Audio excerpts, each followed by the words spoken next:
जन्म, मरण, परण, ये 3 चीजें। डॉक्टर ने कह दिया इतनी तारीख तक डिलीवरी हो जाएगी, इतनी तारीख तक संतान हो जाएगी, मालूम पड़े 4 दिन पहले हो गई, मालूम पड़े 1 महीना 15 दिन बाद हो गई। डॉक्टर ने कह दिया अम्मा जी की अंतिम सांसें चल रही है, घर ले जाओ, प्राण छूटने वाले हैं। अम्मा जी को घर लेकर चले गए, मालूम पड़े 1.5 साल तक तो डोकरी पलंग पे पड़ी, अभी तक नहीं निपटी। 4 बार तो गीता जी सुना दी, जैसे श्वास बंद होती थी गोबर लीप के नीचे सुला देती थी, 15 मिनट में डोकरी फिर उठ के बैठ जाती थी।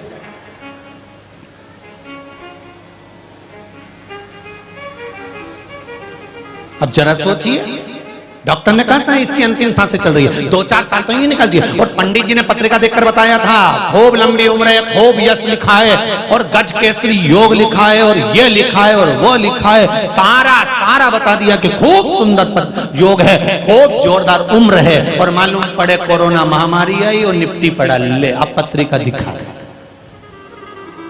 जन्म, मरण, मृत्यु भी मेरे शिव के हाथ में है, और परण, विवाह, तुम चाहे कहीं पर भी माथा रगड़ लो, जहां ललाट पर लिखा होगा वहीं होगा, चाहे तुम कितना भी सोचो।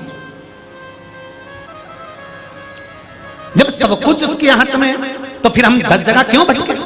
ने यहाँ चले जाओ, ने वहां चले जाओ, ने वहां बाबा जी क्या हो जाओ, ने वहां बाबा जी क्या हो जाओ, सब बस बैठे और तुम्हें लूटे और तुम्हें वही प्रियता लगती। नहीं, एक साधे सब सधे, सब साधे बिसरा। एक बात जिंदगी में उतार कर रखना, शादी के पहले ढेर लड़के देखेंगे, ढेर लड़कियां देखेंगे, पर शादी के बाद फिर एक संबंध हो जाता है, फिर कहीं देखने की जरूरत नहीं होती। हम धर्म पत्नी बन गए, वो हमारा पति बन गया। अब एक जगह संबंध जुड़ गया, अब 10 जगह नहीं जाना है। उसी तरह जब तक तुम शिव से नहीं जुड़े, जब तक तुमने शंकर को 1 लोटा पानी नहीं चढ़ाया, तब तक तुम जगत में घूम लिए तो घूम लिए, कोई बात नहीं, किसी को भी धोख लगा ली, कहीं पर भी चले गए। अब शिव को अगर 1 लोटा पानी चढ़ाना चालू कर दिया है, शंकर पर 1 लोटा जल चढ़ाना चालू कर दिया है, तो इधर उधर जाने की जरूरत नहीं है। अब तुम शिव के हो जाओ और शंकर तुम्हारा हो गया, बस उसके सिवा कोई साधन नहीं। क्यों भटके हम?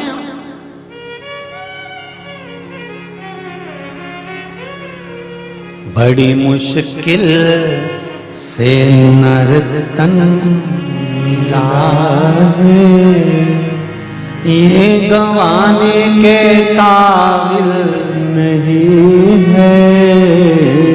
ध्यान प्रभु का हृदय से न भूलो, ये भुलाने के काबिल नहीं है। बड़ी मुश्किल से मानव की देह मिली है, बड़ी मुश्किल से ये नर्तन मिला है, बड़ी मुश्किल से मनुष्य की देह प्राप्त हुई है, और इसको भी हम व्यर्थ में गंवा दें। जो करोड़ों का धन मिला है, करोड़ों की दौलत मिली है, करोड़ों की संपदा मिली है, ये मानव का शरीर मिला है। बस शिव महापुराण की कथा एक बात बड़े दम से कहती है कि कर्म तुम करो और शंकर पर छोड़कर चलो, फल वो दे देगा। तुम करो तो।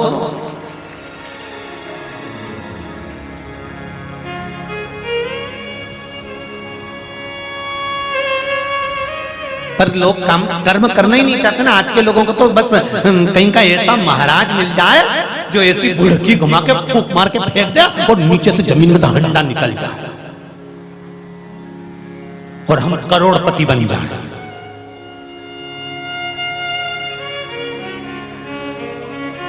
और आज के जमाने में लोगों को ऐसा ही महाराज चाहिए जो ऐसी ऐसी घुमा के धम और नीचे से हंडा निकल रहा हो। कृपा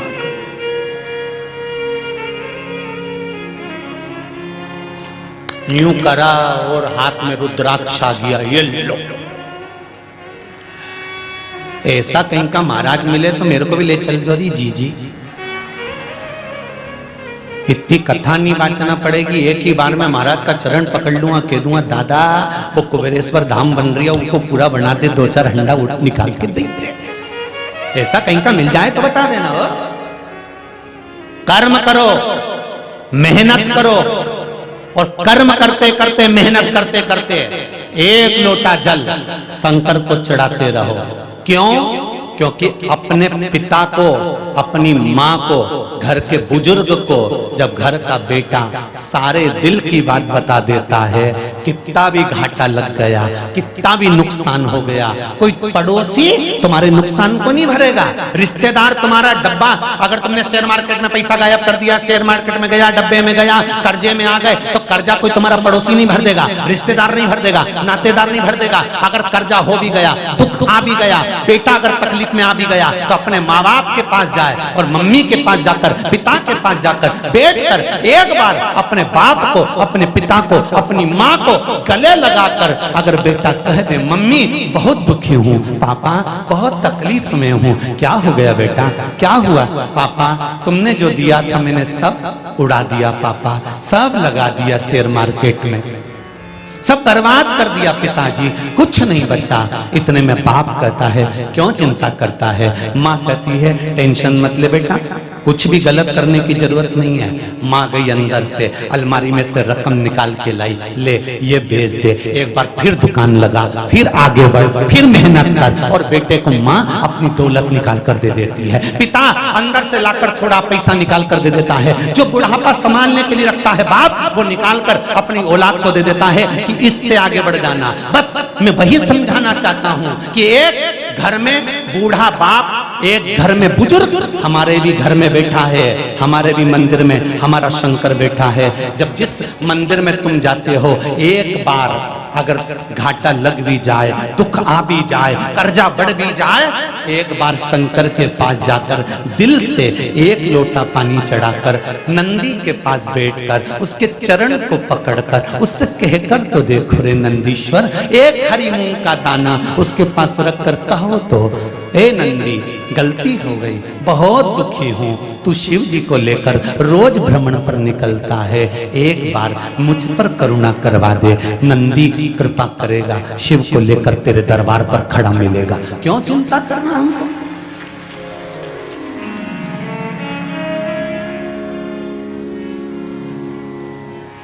अजर और अमर है मेरा शंकर,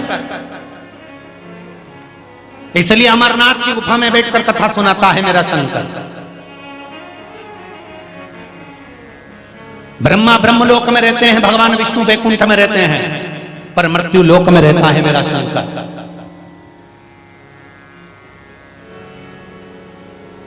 कहोगे सुनेगा, एक पत्र है कहने और सुनने का। अब की बार कोरियर द्वारा भी बहुत पत्र आए हैं, जिन लोगों ने यहां भेजे हैं, पर रायसेन की इतने पड़े हैं तो तुम्हारा क्या पढ़ूंगा। फिर भी इसको बाद में पढ़ लेंगे।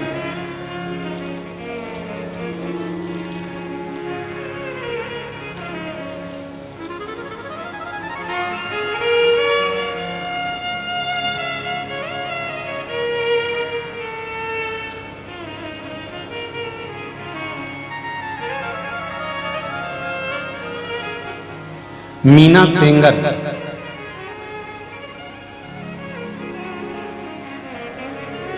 ग्राम सांची, जिला रायसेन से हैं।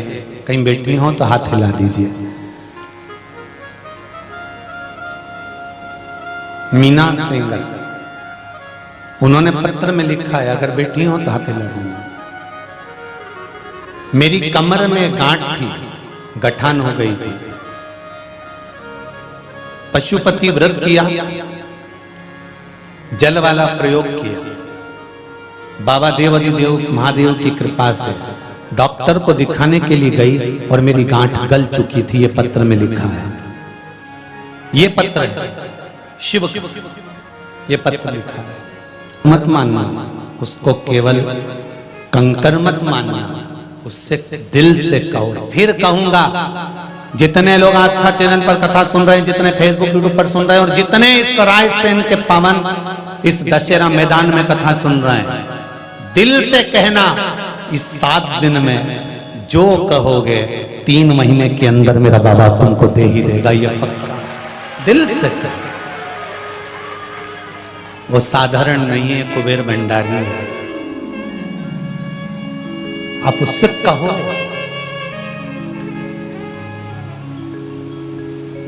अच्छा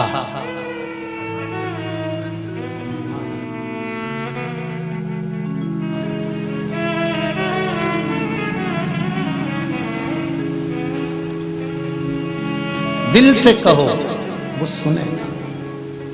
चित्त और वृत्ति से कहिए, लगन लगाकर कहिए, शंभु शरणे पड़ी मांगू घड़ी घड़ी दुख काटो दया करी निदर्शन आपो। महाराज भगवान शिव मेरे ओघड़दानी, मेरे त्रिकालदर्शी कैलासी, तारकासुर का संहार करने वाले,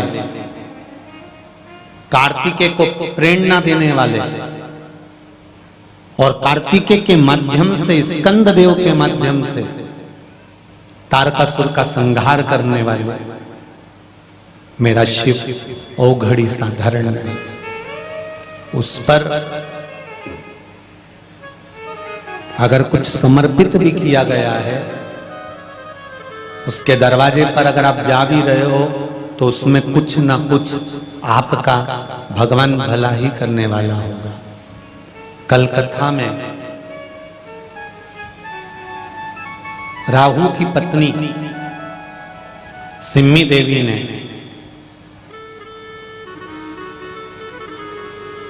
राहु से प्रश्न किया था, स्वामी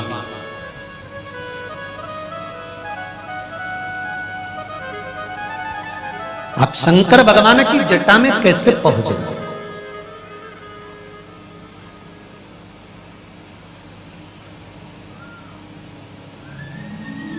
आज मीडिया वाले भी प्रश्न किए थे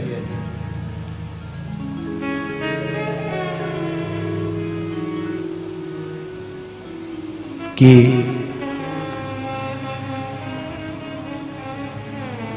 इतनी सारी जनता कथा में कैसे आ जाती है। उनका प्रश्न था, हमने उनको उत्तर दिया, शक्कर के डब्बे को खोल के रख दो, चींटी को निमंत्रण देने की जरूरत नहीं पड़ती कि शक्कर कहां रखी हुई।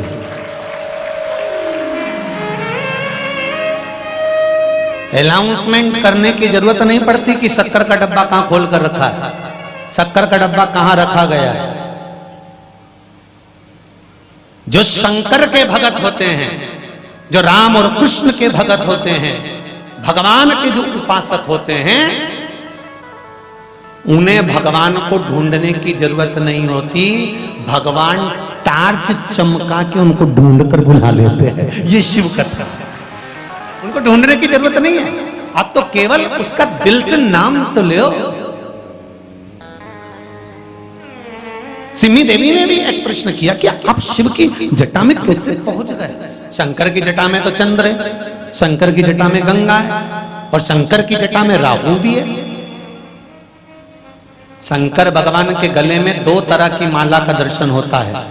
एक कपाल की माला, आपने देखा होगा जैसे खुपड़िया होती है, व्यक्ति जब मर जाता है उसकी कंकाल जो होता है वो कंकाल की माला शिव जी के गले में पड़ी होती है।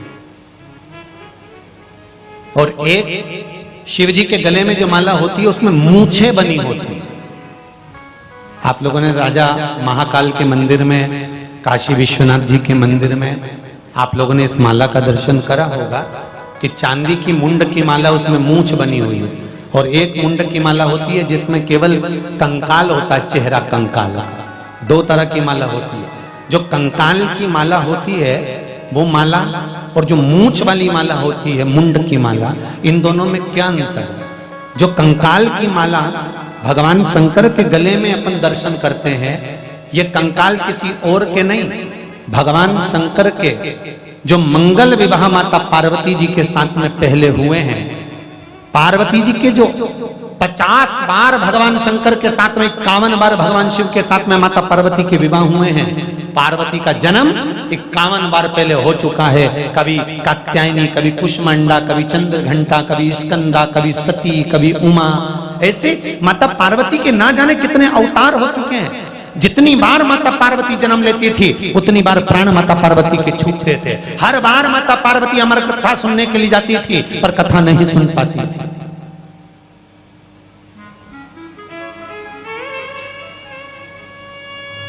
ये माता पार्वती का जो ये अवतार है, पार्वती अवतार, ये तो 52 नंबर का है, 52वें नंबर का।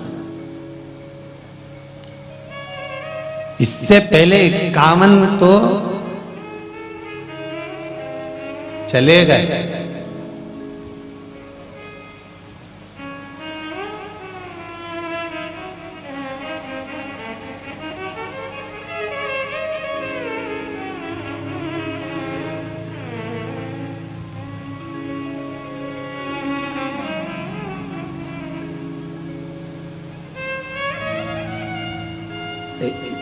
कथा लोग सुनते हैं ना, तो कथा पर तो ध्यान कम रहता है, पर भगवान ने क्या करा उस पे ध्यान जा। अब कई लोगों के मन में प्रश्न खड़ा हो जाए, भगवान ने 50 ब्याह करे, 51। एक पति पत्नी का झगड़ा हो गया, पत्नी घबरा के एक गुरुजी के पास गई और वो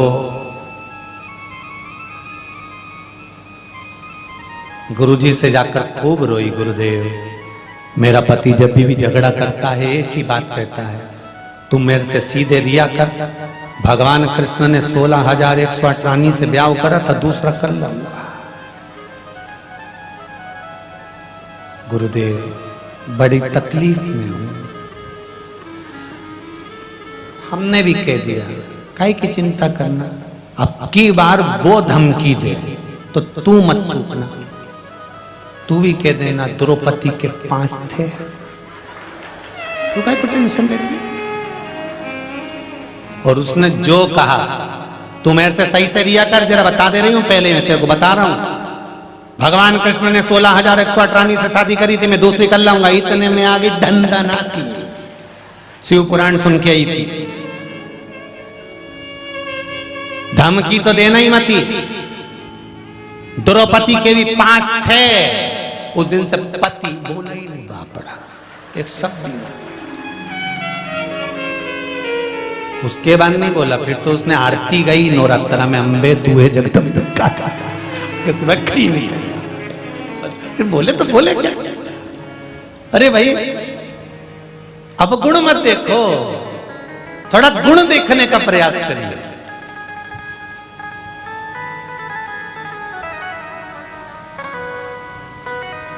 थोड़ा अच्छा ढूंढने का प्रयास करिए।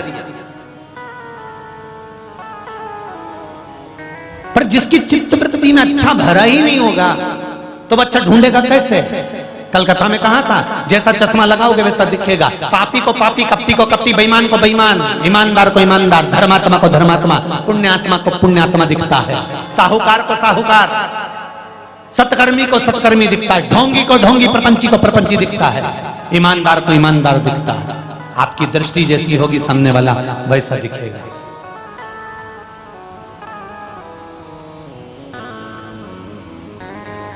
आप अच्छा ढूंढोगे अच्छा मिलेगा।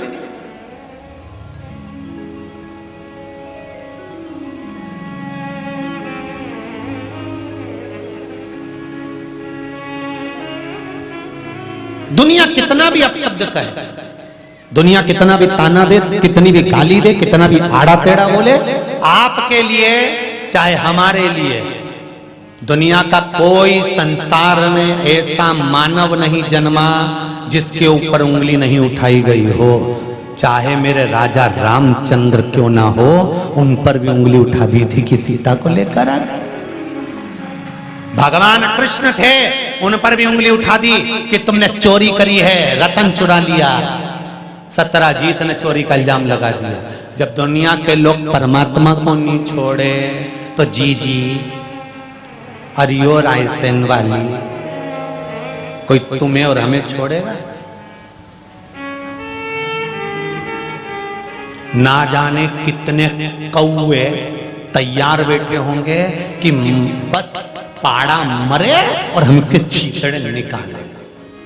ना जाने कितने इंतजार में बैठे होंगे कि महाराज कोई ना कोई गलती कर दे और हम छीछड़े निकलना चालू करें। ऐसे ना जाने कितने कौवे बैठे हैं इंतजार।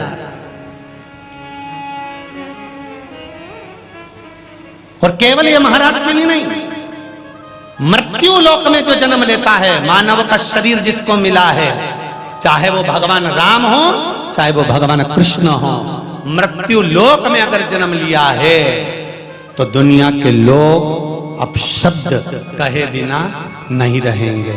बस अपने को क्या करना है, शिव पुराण का एक बात याद रखना है, क्या किसको रोइए चादर तान के सोइए। आग लगे बस्ती में अपन रहो मस्ती में, चकाचक कोई कितनी गाली दे तुम जोरदार श्रृंगार करके धागा से 2-4 बार और बन गया के गई ना, इसे ज्यादा तो नहीं बोलेगा। कोई कितना भी अपशब्द के तुम ऐसी मुंडी करके ऊपर ककड़िया धर के बैठ जाए 2 घंटा बोले गई ना। कोई कितना भी अपशब्द के तुम तो अपनी मस्ती में मस्त होके बढ़िया जोरदार फेटा मीठा बांध के जिससे अपनी नी पटे नी ऊकी दरवाजे से निकल के जोरदार जाओ, राम राम जी चलो कहीं चलो। और नुक्ता है बेई जी क्या नुक्ती झड़ेंगे, चलो तुम तो ऐसी खुश रहो जी। क्या रखा है, छोटी सी जिंदगी में मनुष्य कब चला जाएगा मालूम नहीं पड़ेगा और नुक्ती से वो रायता बन जाएगा कब किसी को पता नहीं है। पक्का है, परमानेंट है कि मरने पर रायता बनेगा ही और नुक्ती का ही बनेगा, क्योंकि अलग से नुक्ती बनाने की जरूरत ही नहीं पड़ती। जो मीठी बनती है उसमें से नमकीन निकाल के रायते में डाल देते हैं, 1 में 2 काम हो जाता है। तो मुस्कुराओ मत ही, चाहे हम हो तो तुम्हारा रायता तो सबका बनेगा और 1-2 ना तो ढुलकना है, तो उसमें क्या सोचो।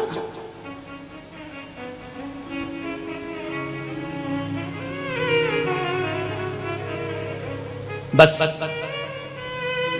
इतना याद रखिए, एक हमारे भोले बाबा, दूजी गौरा रानी सरकार, हमारे 2 ही रिश्तेदार। इसके सिवाय कोई संबंध नहीं, कोई नाते नहीं, कोई कुटुंब नहीं, कोई कबीला नहीं। कहे कहने वाला, अब शब्द कहने वाला कहेगा, ताने देने वाला देगा और कौवा निगाह रखेगा। रखने दो, आप अपनी मस्ती में डूबना। ना तो आपको सियोर वाले महाराज से मतलब होना चाहिए, ना सियोर वाले महाराज को आपसे मतलब होना चाहिए। और केवल सियोर वाले महाराज से मतलब नहीं, संसार के किसी महाराज से आपको मतलब नहीं होना चाहिए। आपको तो देव अधिदेव महादेव से, राम और कृष्ण से मतलब होना चाहिए, भगवान से मतलब रखना। ये मनुष्य शरीर, इंसान का शरीर, मानव का शरीर है। इंसान के शरीर से गलती हो सकती है पर परमात्मा से गलती नहीं हो सकती।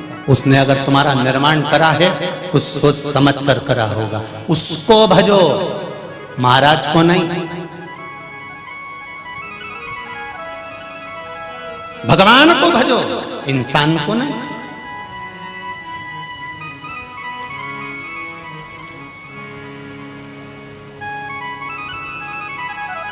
कहा ये तुम शिवजी की जटा में कैसे पहुंच गए? भगवान शंकर की जटा में राहु से सिंही देवी पूछ रही है, उनकी धर्मपत्नी पूछ रही है, तुम पहुंचे कैसे?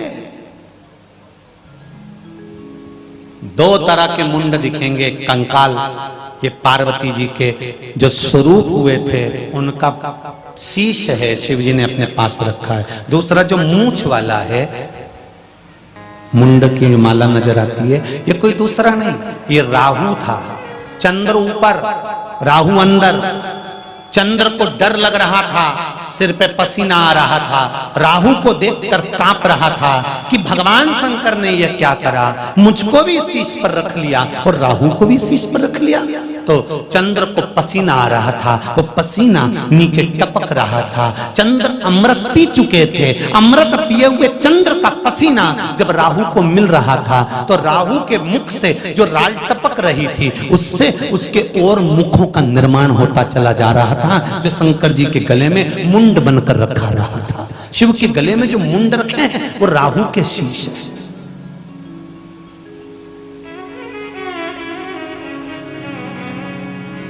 अमृत पियोगे तो अमृत दोगे, विष पियोगे तो विष दोगे,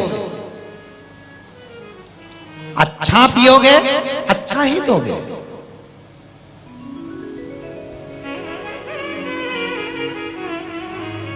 एक राजा ने एक महल बनाया, नगर के सेठ जी को बुलाया, पूछा महल कैसा बनाया?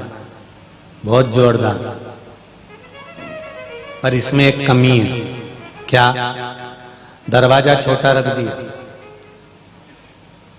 राजा ने पूछा इससे क्या होगा? सेठ जी बोले जब तुम मरोगे तो तुम्हारी अर्थी कैसे निकलेगी? राजा को आ गया गुस्सा, उसने दूतों को बुलाया कि इसको बंद करो, हमारे नए मकान का मुहूर्त और मेरी अर्थी निकाल रहा है, बंद करो इसको। उसको बंद कर दिया। थोड़ी देर बाद उसकी पत्नी आ गई, पत्नी आकर बोली महाराज मेरा पति आया था। राजा ने कहा तुम्हारे पति को बोलने के लक्षण नहीं है क्या? क्या महल अच्छा बनाया, दरवाजा छोटा रख दिया? जब राजा तू मरेगा तो तेरी अर्थी कैसे निकलेगी? इतने में पत्नी बोली मेरे पति को तो बोलने की यही नहीं मालूम कि क्या बोलना चाहिए, उसको क्या करना, अर्थी कैसे निकलेगी? अरे राजा को काट काट के निकाल देंगे। राजा ने मन में सोचा पति तो पति, पत्नी तो और ही अम्मा है, और राजा ने दूतों को बुलाकर इसको भी बंद करवा दिया। थोड़ी देर बाद इसका बेटा आ गया, बेटा ने कहा मेरे माँ बाप आए थे। राजा बोले तेरे माँ बाप को बोलने के लक्षण नहीं। तेरे पिताजी बोले राजा दरवाजा छोटा रख दिया, जब तू मरेगा तो तेरी अर्थी कैसे निकलेगी? और तेरी माताजी कहती है कि काट काट के निकाल देंगे। इतने में लड़का बोला मेरे माँ बाप को बोलना नहीं आता, साहब क्षमा कर दो उनको। उनको क्या करना, अर्थी कैसे निकलेगी? अरे राजा को अंदर ही जला देंगे।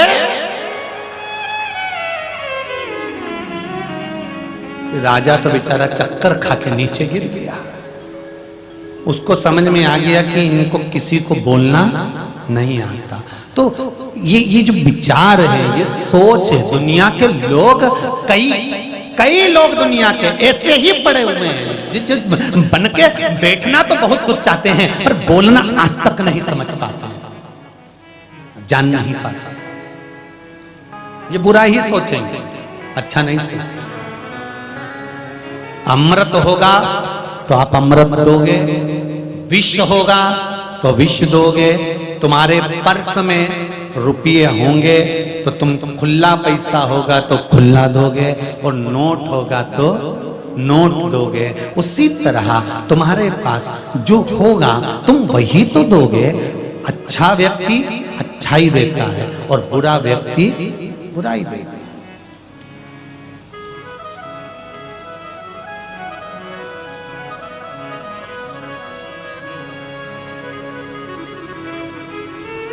जिसके पास में अच्छा होगा वो अच्छा प्रदान करने का प्रयास करेगा। सिम्मी देवी ने कहा आप शंकर भगवान की जटा में बैठे हुए, इसमें आपने शिव जी का क्या दिया? शंकर भगवान को क्या प्रदान करा आपने? आप तो राहु हो, राक्षसों की गिनती में आते थे, वो तो अमृत पी गए, शीश कट गया इसलिए देवताओं की गिनती में आ गए। अमृत पीने के कारण देवताओं की गिनती में आ गए। थे तुम राक्षसी, असुर ही थे।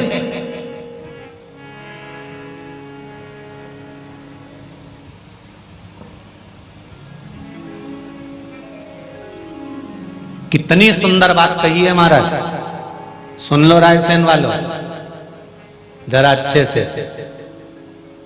राक्षस थे, अमृत पी गए तो देवता बन गए।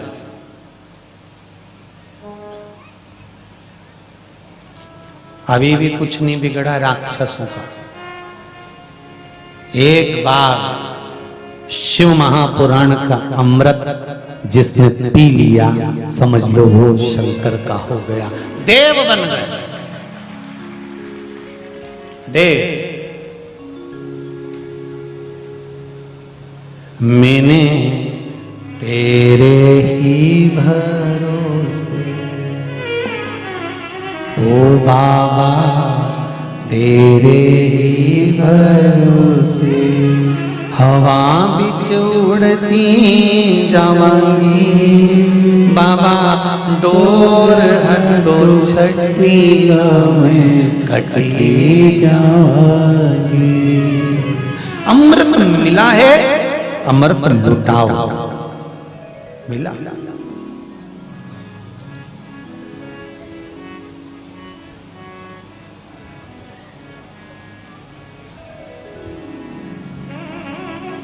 मिला जो लुटाओ।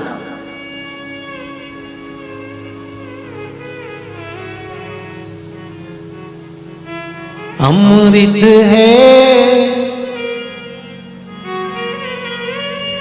नाम प्रभु का इसे छोड़ विष पीना हरि नाम नहीं तो जीना क्या प्रभु नाम नहीं तो जीना क्या। ये अमृत प्रभु के नाम का अगर मिल गया है तो इसको अपनी जिंदगी में उतारने का प्रयास करो। कितना सुंदर संवाद है। काशी के राजा ब्रह्मदत्त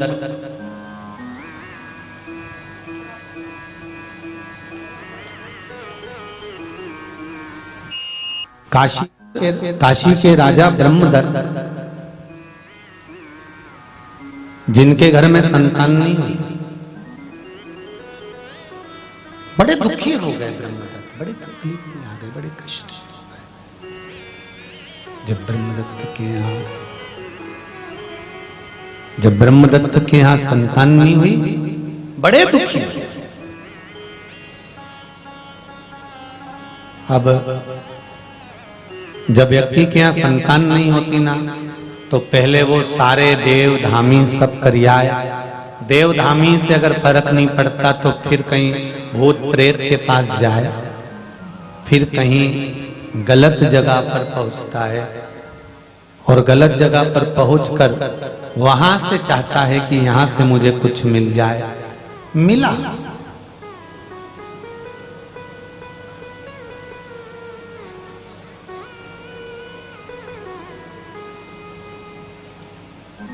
प्राप्त हुआ। और काशी के नरेश के यहां ब्रह्मदत्त के यहां एक पुत्र हुआ।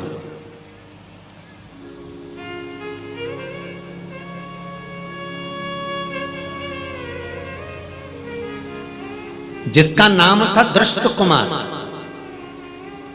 लोग उसको बोलते थे दुष्ट कुमार।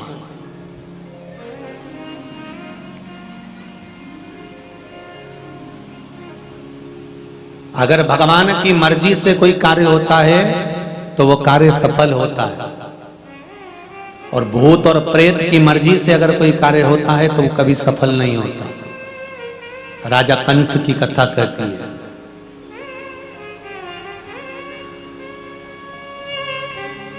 कंस का जन्म कैसे हुआ था? कंस की माता राजमाता थी। रजस्वला धर्म आया था।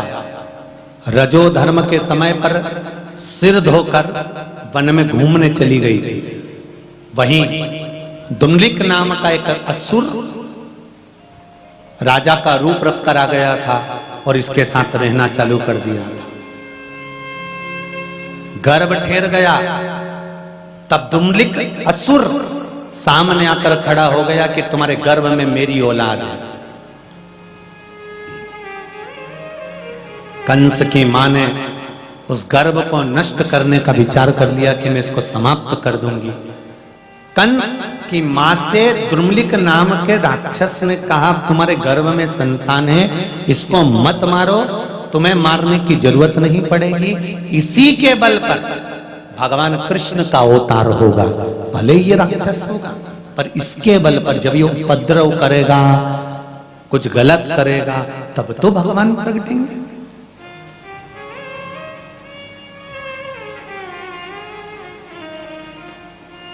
अगर देवताओं की मर्जी से कोई जन्म होता है ना तो देव तुल्य होता है,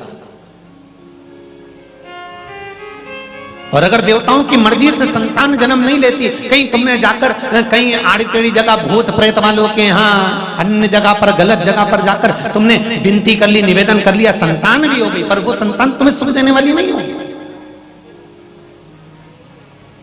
इसलिए भगवान से निवेदन करना, भोलेनाथ हे मेरे शंभु, हे मेरे त्रिकालदर्शी, हे मेरे कैलाशी, हे मेरे अविनाशी, हे मेरे शंकर, कृपा करना। अगर संतान देना तो ऐसी देना जो मेरे नाम रोशन करे, भगवत भजन करे, स्मरण करे, सनातनी हो, भगवत भजन करने वाली हो, और मुझे जीवन में सेवा करने वाली, सुख देने वाली, दुख देने वाली नहीं। आज यहां वाराणसी के, काशी के राजा ब्रह्मदत्त के यहां संतान हुई जिसका नाम था दुष्ट कुमार। लोग उससे दुष्ट कुमार कहते थे। जब बड़ा हुआ इतना अपशब्द कहता था, इतना आड़ा टेढ़ा कहता था, लोगों को मार देता था, काट देता था। 2-4 बार ब्रह्मदत्त के यहां खबर गई, रानी के पास खबर गई, आप अपने बच्चों को संभाल लो, ये बच्चे श्रेष्ठ नहीं हैं, ये बच्चा ठीक नहीं है, पर सुनने को तैयार नहीं। जिसके पास में बहुत ज्यादा धन होता है ना, उसके बच्चे को